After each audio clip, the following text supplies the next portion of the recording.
네, 오늘 제목 다 같이 한번 읽어보겠습니다. 시작. 네, 단지 먼지꾸님을 나의 문화유산 답사기라는 책이 있어요. 우리 친구들이 나중에 이제 6학년도, 5학년도 읽기도 하고 6학년도 읽기도 하고 청소년이 되면 꼭 읽어야 되는 책, 필독서이기도 합니다. 자, 이 유홍준 교수님이 책 1권의 머릿말에 이런 말을 썼어요. 아는 만큼 보인다라는 말이 있어요. 아는 만큼 보인다. 똑같이 여기저기를 보더라도 그곳을 사는 사람은 그곳을 잘 알죠. 어떤 이 집이 왜 생겼는지, 뭐 그곳에 관광지가 왜 있는지, 음식점은 어디가 맛있는지. 근데 똑같이 그곳을 가더라도 처음 온 사람들은 어디가 맛있는지 모르는 것과 마찬가지로 우리 대한민국에도 아주 좋은 그런 명소들이 있고 관광지가 있고 문화유산들이 있어요. 또 여기 밴쿠버에도 그런 데가 있죠. 자, 관광을 하려거든 관광지를 모르고 가는 것과 공부하는 것과의 차이는 천지차이예요. 그래서 관광을 가기 전에 항상 그곳을 공부를 하고 가면 보는 재미도 있고 또 알아서 그곳에 얻게 되는 공부의 재미도 더해집니다. 제가 즐겨보는 프로그램이 있는데 어서와 한국은 처음이지 라는 프로그램이에요. 이 프로그램은 한국에 오래 살고 있는 다른 나라 사람, 해외 이민자들이 자기 나라에 살고 있는 그 절친이나 친구들을 한국으로 초대를 하는 거예요. 그래서 초대해서 그 사람은 이제 한국 사람은 아니죠. 근데 이분들이 와서 초대한 사람의 도움 없이 한국을 여러 곳을 관광을 하고 또 돌아다니고 음식점도 자기들이 돌아다니면서 이 초대한 사람들과 나중에 만나게 돼요. 그러면서 이분들이 비행기 티켓부터 여행 경로 또 여행지 숙박지까지 다 일일이 다 자기들이 정합니다. 식사며 쇼핑이며 전부 도움 없이 다 그렇게 촬영을 해요. 그걸 보면서 우리들이야 아니 왜 저런 거를 모르지. 뭐 우리는 이렇게 얘기할 수 있지만 그분들은 전혀 한글도 모르고 영어로 써있긴 하지만 어디가 어딘지 동서남북을 잘 모르죠. 그러니 길도 많이 헤매고 우여곡절이 있고 그런 것들이 있습니다. 그런 당황스러운 모습, 또 그렇게 어리둥절한 모습, 또 그들이 한국을 어떻게 생각하는지, 그들이 한국을 어떤 이미지로, 어떤 느낌으로 받고 있는지 그걸 보면서 되게 뿌듯하기도 하고 또 한국의 또 이런 모습은 또 고쳐야 되겠구나, 또 이런 것들도 느낄 수 있게 되더라고요. 그분들이 공항에 도착하면 인천공항 버스를 타고 목적지를 가야 되는데 대부분 서울을 먼저 가죠. 먼저 갑니다, 숙소로. 근데 서울을 마치 이 번화비 도시 정도로 생각을 하는 거예요. 그러니 공항에서 이제 버스를 타면 버스 기사들한테 뭐라고 얘기하냐면 스테이션 이래요. 센터, 스테이션, 거기가 어디냐. 왜냐하면 자기 나라에는 전부 다 영국도 마찬가지고 멕시코, 러시아 전부 다 그렇게 얘기를 하더라고요. 그러니까 서울 같은 그런 대도시가 없기 때문에 그냥 한 작은 도시에는 역 하나, 거기가 센터거든요. 그러니까 거기 가면 다 찾을 수 있을 거라 생각하는 거예요. 찾을 수 있을 거라 생각했어요. 근데 찾을 수 있습니까? 아니죠. 서울이 너무나 크기 때문에 엉뚱한 곳에 내려요. 거기서부터 이제 꼬이기 시작하죠. 그래서 이렇게 거기서부터 이제 말도 안 통하는데 어떻게 찾아오는 모습들, 또 한국식 그런 음식 문화, 특히 바다가 없는 스위스나 이런 나라들은 산낙지를 보면 그렇게 놀래고 그래요. 바다가 자체가 그렇게 신기하죠. 그래서 꼭 노량진 수산시장을 가거나 또 한국편 이런 교통편을 보고 되게 이렇게 놀래고 어메이징하면서, 그리고 또 여자분들이 또 어디를 그렇게 가냐면 명동을 그렇게 꼭 갑니다. 그래서 한국 화장품들을 사요. 러시아도 그렇게 유명하다고 하더라고요. 러시아 사람들도 그렇게 많이 가요.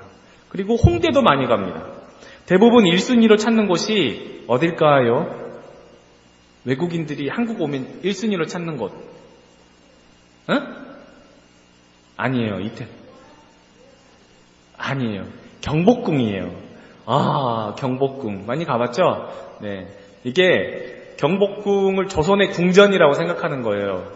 근데 이제 자기 나라의 궁전을 생각하면서 여기 오니까 왜 내 실내에는 경복궁 안에 들어가면 이제 안에가 있잖아요. 그러면은 안에 있는 물건들이 없으니까 다 어디 갔느냐 뭐 이런 얘기도 하고, 와 정말 아름답다. 옛날과 현대의 모습. 경복궁 뒤쪽으로는 이 현대식 이 빌딩들이 많이 있으니까 옛날과 현대의 모습이 이렇게 조화로운 게 너무 멋지다. 뭐 이런 식으로 얘기도 많이 하고.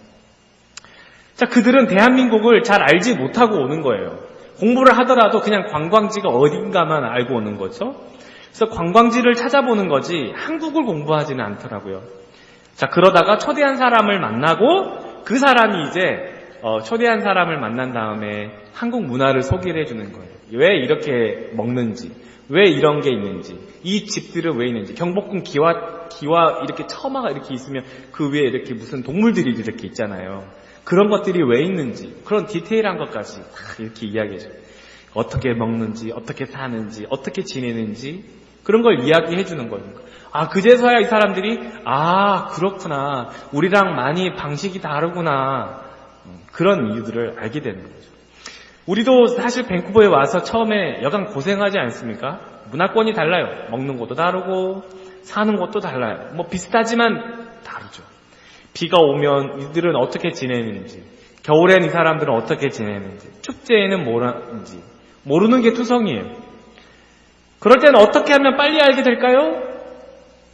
여기 오래 산 사람들이랑 이야기를 많이 하면 돼요. 그렇죠? 그래서 그렇구나, 그래서 이렇게 사는구나, 이렇게 이 사람들은 돌아다니는구나. 겪어봐야 아는 것도 있지만 누군가에게 들어서 한다면 손해볼 것들이 줄어들게 되죠. 운전 중에 휴대폰 손 안 된다고 얘기를 해줘야지 손은 안 될 거 아니겠어요. 제가 처음에 오자마자, 관광비자로 오자마자 보름 만에 손을 대가지고 경찰이 제 차를 세우더라고요. 이유를 몰랐죠. 핸드폰에 손을 댔다고 이렇게 경찰이 이야기를 해서 차를 세웠던 경험이 있어요. 모르니 고생한 거죠. 여러분, 아는 만큼 보입니다. 우리 주님께서 저희들에게 하고 싶은 말씀이 이거라고 생각을 합니다. 주님을 믿는데 이 믿음은 아는 만큼 깊어져요. 아는 만큼 그들과 관계가 친밀해져요. 또 반대로 하나님을 아는 사람들이 있습니다. 그냥 하나님만 알아요. 예를 들어서 김용옥 선생님 같은 분은 신학 박사예요. 그런데 그분도 예수님을 알아요. 그러나 학문으로만 알지 믿음으로 알지 않아요. 그러니까 하나님의 아들, 구세주, 나의 구원자 예수 그리스도를 고백하는 게 아니에요. 그냥 하나님을 알고 예수님을 아는 거예요. 많은 신앙인들 중에도 하나님을 아는 사람이 있어요. 예수님을 아는 사람이 있어요. 그런데 그분이 나의 구세주라고 믿어지지가 않는 사람도 있어요. 믿고 싶은데 믿음을 고백하지 않는 사람도 있어요. 신기하죠? 하나님이 어떤 분인지, 어떤 일을 하는지, 또 하나님이 어떻게 함께 하시는지를 성경을 보지 않으면 알 길이 없는 거예요. 그리고 그 성경을 통해서 읽을 때 내 마음에 감동을 주시고 내 마음에 어떤 나도 모르는 감동, 나도 모르는 그 기쁨, 나도 모르는 어떠한 이상한 느낌이 들기 시작하는 거, 그게 성령님께서 하시는 거예요. 그것은 하나님의 감동이 없으면 일어나지 않는 일이에요. 이 한글로 적힌 책, 영어로 적힌 이 성경은 누구나 다 읽을 수 있어요. 글을 아는 사람이라면 누구나 다 읽을 수 있어요. 그런데 그 글을 읽을 때 우리가 느끼는 그 감동, 느끼는 그 느낌은 하나님께서 주시는 거라는 거예요. 이해되시나요? 하나님 성경을 읽지 않으면 하나님이 어떤 분인지, 하나님이 어떻게 하시는지, 내 삶에서 하나님이 어떻게 일하시는지를 알게 되는 거예요. 하나님도 사람처럼 화를 자주 내시는 거 아닌가? 하나님 마음대로 이랬다 저랬다 하시는 거 아닌가? 용서한다고 해도 하나님은 여전히 기억하고 있다가 나중에 더 크게 나한테 이 저주를 내리는 거 아닌가? 한국에서 이 그리스 로마 시사책이 굉장히 필독서지 않습니까? 이것도 굉장히 한국에서 많이 읽으라고 하는 책 중에 하나예요. 근데 이 책은 기원전 8세기부터 그리스에서부터 시작된 그런 이야기들을 이제 쓴 책이죠. 그 당시에 성경은 이게 기원전 8세기에 쓰여진 8세기부터 내려오는 이야기들을 이제 쓴 책이잖아요. 근데 기원전 8세기라고 하니까 정말 까마득하게 옛날인가 보다라고 생각을 하는데 그 당시에 성경은 이 이야기가 이제 쓰여졌을 그 초기에 성경은 어떤 시대냐면 다윗과 솔로몬 이후 시대예요. 그러니까 이거 이전에 다윗과 솔로몬이 이미 살아 계신 거야. 다윗과 솔로몬 이후에 그것도 아합과 여호사밧 왕들을 지나서 요아스, 여로보암, 이세, 아마샤 이런 왕들이 있었던 시기에 이제 이 이야기들이 책으로, 물론 그 전에도 이야기들이 있었겠지만 그때 이제 이 책이 쓰여졌다라고 이제 전문가들이 그렇게 이야기를 하는 거예요. 그러니까 그리스이기 때문에 상당히 이스라엘과 상당히 밀접한 영향도 있습니다. 그런 이야기들이 있어요. 그러니까 이 이야기 안에 어떤 이 하나님에 대한 그런 종교에 대해서 약간 비슷한 부분도 없지 않아는 있습니다. 그렇지만 많이 달라요. 어쨌든 성경 시대에 그 왕들이 이 그리스 로마 시대의 이야기를 모르느냐? 아니요. 그 사람들도 들어서 알 거예요. 아합 시대의 왕도, 이 많은 사람들도 알 거예요. 왜냐하면 결혼하지 말라는 이방 여인들과 많은 왕들이 결혼을 했기 때문에 잘 알 거예요. 어쨌든 이 책이 쓰여졌던 그 당시에 활동했던 선지자들이 엘리사, 요엘을 지나서 요나, 아모스 같은 선지자들이 활동할 때 또 쓰여진 책들이에요. 그러니까 사실 이 이야기들은 성경보다 오래된 이야기가 아니에요. 느낌이 이제 좀 와 닿나요? 이런 그리스 신화의 특징을 보자면 이 책의 특징, 이거 책 읽어본 친구들 혹시 만화로라도 그래요. 어때요? 맨날 신들이 싸우죠. 싸워요. 신들이 싸웁니다. 그렇게 전쟁을 좋아해요. 질투하고 미워해요. 자기들끼리 사랑해요. 점차 시간이 지나면서 이 책의 내용에는 시간이 지나면서 이제 반신 반인, 이제 반은 신이고 반은 인간이 이제 등장을 해요. 그래서 또 인간과 결혼을 해요. 이게 이야기들이 이제 계속 이렇게 진화가 되는 거야. 처음엔 그런 내용들이 없었다고 해요. 근데 이야기들이 계속 이제 내려오면서 이야기들이 계속 업그레이드가 돼서 이제 나중에 인간들과 결혼을 하게 되는 그런, 지금이야 책이 이렇게 탁 나오니까 그렇지. 그 당시에는 이렇게 내려왔다고 합니다. 자, 그리고 그렇게 그 반신 반인, 반은 신, 반은 인간이 결혼해서 낳은 아들이 신의 아들, 왕이라고 하는 거예요. 그래서 우리가 아는 이 킹이 바로 사실 그리스 당시에, 그래서 그리스 신화는 그 지역, 그 고대 주변 나라 많은 왕족들이 이 신화를 지지했어요. 많이 읽게 했어요. 왜? 내가 왕이기 때문에 나는 신의 아들이다. 그것을 세뇌시키기 위해서 이 이야기들을 많이 퍼뜨렸어요. 그리고 많이 알게 한 거예요. 그 왕족들에 대한 그런 어떤 뒷받침이 있어야 될 거 아니야. 근거가. 난 신의 아들이다. 그걸 얘기해요. 그냥 그리스 로마를 우리가 저 멋진 철학 이야기 이런 식으로 대서사시 이런 식으로만 이해할 게 아니에요. 그런 내용들이 있습니다. 자, 그런데 바로 이런 그리스 로마 신화의 영향이 시대가 지나면 지날수록 제가 업그레이드 된다고 말씀드렸죠. 이런 신, 저런 신, 신들이 막 계속 업그레이드 되면서 그들의 생활에 깊이 뿌리를 내리는 거예요. 그래서 이 신들이 어디에도 나오냐면 사도행전 14장에도 나옵니다. 자, 사도행전 14장 8절, 루스드라라는 지역에 발을 쓰지 못하는 사람이 앉아있대요. 그러니까 걷지 못한 사람이겠죠? 한 번도 걸어본 적이 없는 사람이래요. 자, 근데 이 바울이 말하는 것을 듣고 바울이 다른 이야기를 한 거예요. 예수님이 이야기를 한 거죠. 그 얘기를 듣고 이 사람이 바울을 보면서, 그러니까 바울이 보니까 저 사람한테 구원받을 만한 믿음이 있는 것을 봤대요. 하나님이 보게 하신 거죠. 그러니까는 바울이 그 사람에게 일어나서 네 발로 일어서라 딱 얘기하니까 그 사람이 한 번도 걸어본 적 없는 사람이 일어나서 걷게 된 거예요. 놀라운 기적이 일어난 거예요. 많은 사람들이 바울이 한 일을 보고 루가오니아라는 방언, 그 지역의 말로 소리질러 이르되 뭐라고 얘기했어요? 신들이 어떤 형상으로? 사람의 형상으로 우리 가운데 내려오셨다. 그리고 나서 바나바라는 사람한테 뭐라고? 제우스. 그리고 바울은 말하는 사람이므로 뭐라고? 헤르메스래요. 제우스, 헤르메스가 여기에 등장해요. 그리스 신화에 나오는 신 중에 하나예요. 그러니까 이 루가오니아 지역, 또 이 근처에 사는 사람들은 이 신화에 굉장히 영향이 깊었던 사람, 잘 알고 있던 사람이에요. 그 신들을 섬기고 있던 사람 중에 한 사람일 수 있어요. 저런 놀라운 능력을 보이다니! 제우스가 나타났다! 헤르메스가 나타났다! 이렇게 얘기한 거예요. 우리는 그냥 이렇게 이야기라고 생각하지만 그 사람들에게는 굉장히 정말 헐, 진짜 이런 일이 있네, 헐, 그런 거예요. 소리 질러서 사람들이 이야기할 정도로. 자, 이런 신화를 믿고 있는 사람들에게 바울이 전한 건 뭐예요? 바울이 전한 이야기는 뭐예요, 그러면? 바울이 이런 사람들한테 바울이 했던 얘기 뭐냐면, 하나님께서 하늘과 땅을 지으셨어. 그리고 하나님께서 여러분들을 만드셨어. 신의 아들은 왕이 아니라 신의 아들은 바로 여러분들입니다.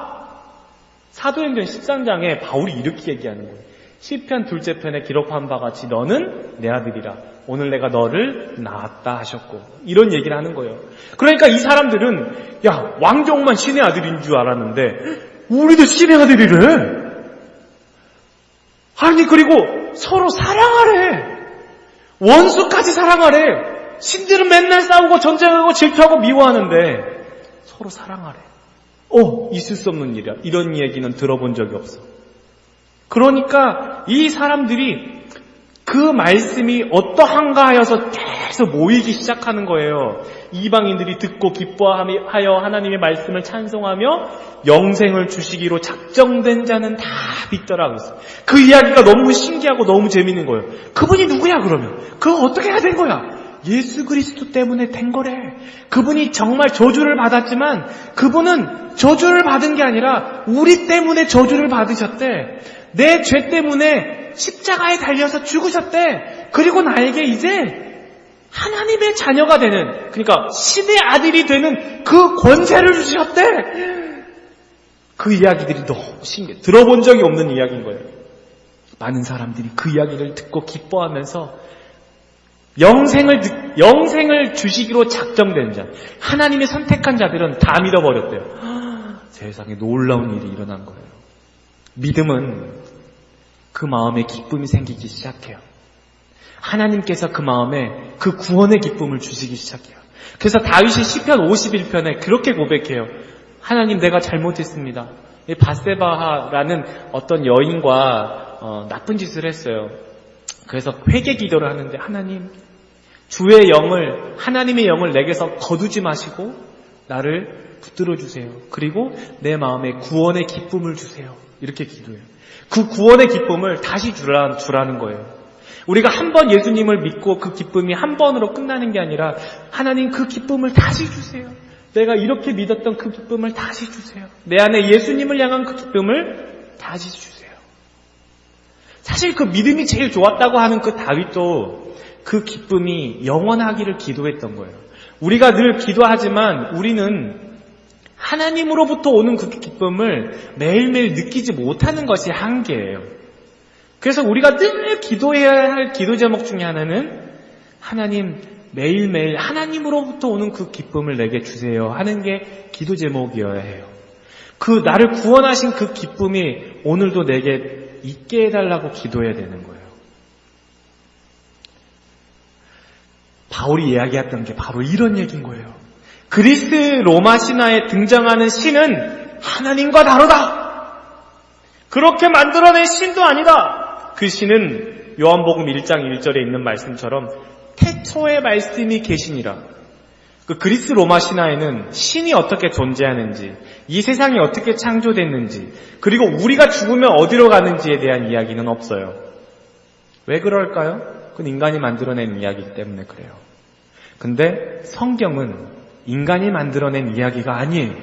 하나님 자신이, 하나님이 만든 세계, 하나님이 만든 시작, 하나님이 만드신 마지막 종말이 어디서부터 어디로 가는지를 아시기 때문에 쓴 거예요. 그 성경은 그 이야기를 쓴 거죠. 이 말씀이 하나님과 함께 계셨으니 이 말씀은 곧 하나님이시라. 이렇게 말씀을 하잖아요. 요한복음은 헬라인들, 특히 로마 그리스인들을 향해서 쓰여진 책들이에요. 그러니까 신들에 대한 이야기, 신들과 그런 철학적인 이야기를 논쟁하기 위해서, 하나님이 어떤 분이신가를 설명하기 위해서 쓴 책이 요한복음이에요. 하나님 어떤 분이에요? 태초부터 계셨던 분이에요. 말씀으로 계셨던 분이에요. 자, 성경이 이렇게 기가 막히게 쓰인 책이에요. 만들어낸 이야기가 아니에요. 하나님께서 자신이 하신 일들을 하나님의 사람들에게 감동을 주셔서 쓰게 하셨단 말이죠. 하나님은 이런 분이다. 하나님은 이렇게 하신 분이다. 하나님은 저렇게 하신다. 성경에 다 쓰였다는 거예요. 그래서 이 말씀을 가까이 하는 게 복이에요. 하나님을 계속 알아가기 때문에. 오늘 본문 말씀 중에 바로 그 말씀이 하나님이 어떤 분인가를 우리에게 말씀하고 있는 거예요. 자, 오늘 본문 말씀 8절에 하나님은 긍휼이 많으시고, 8절 한번 보도록 하겠습니다.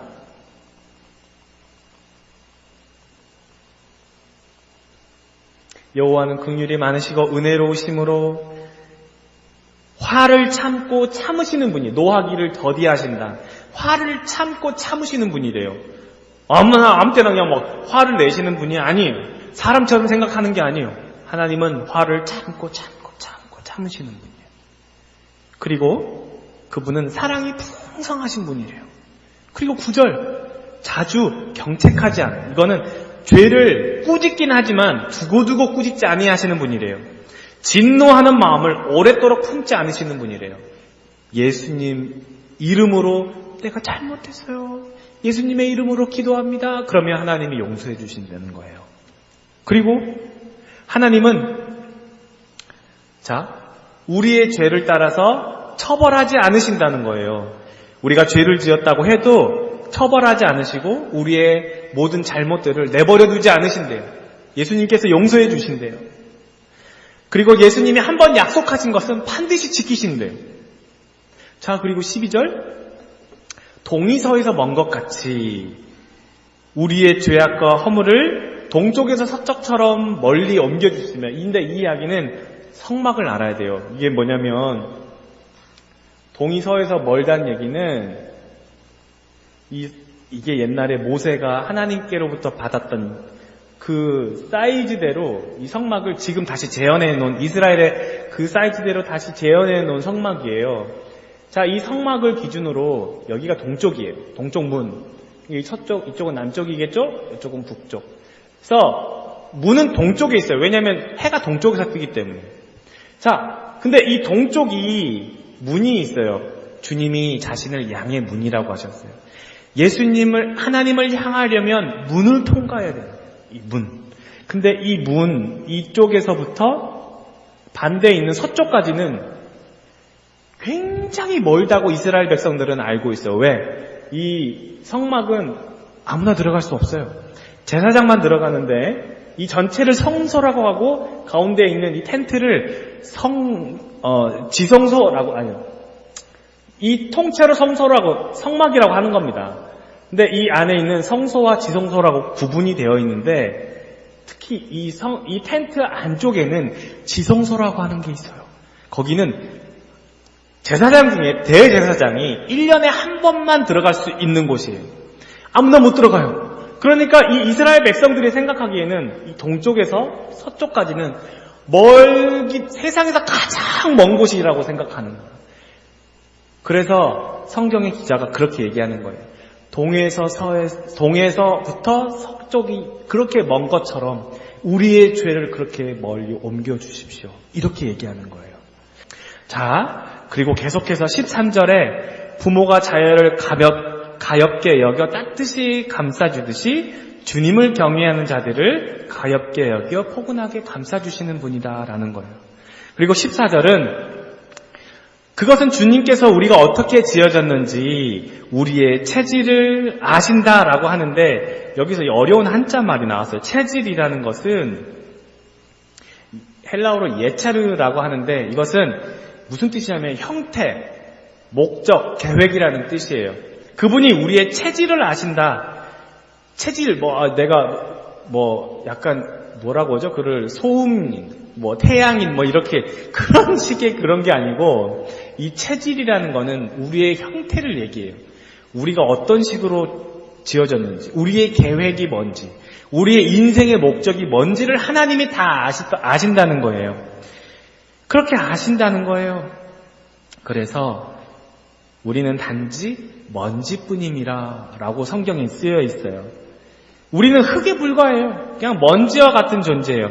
능력도 힘도 없는 존재라는 것을 하나님이 잘 알고 있기 때문에 그렇게 나약하기 때문에 죄를 짓고 또 넘어진다는 것을 아시기 때문에 하나님이 우리를 가엽게 여기신다는, 긍휼하게 여기신다는 거예요. 그러니까 그분이 나의 아버지 되시기 때문에 우리를 포근하게 감싸주신다라는 말씀이에요. 하나님이 어떤 분인지 아시겠어요? 내가 잘나서 하나님의 자녀가 된 게 아니에요. 내가 죄를 안 지으려고 해서 하나님의 자녀가 아니에요.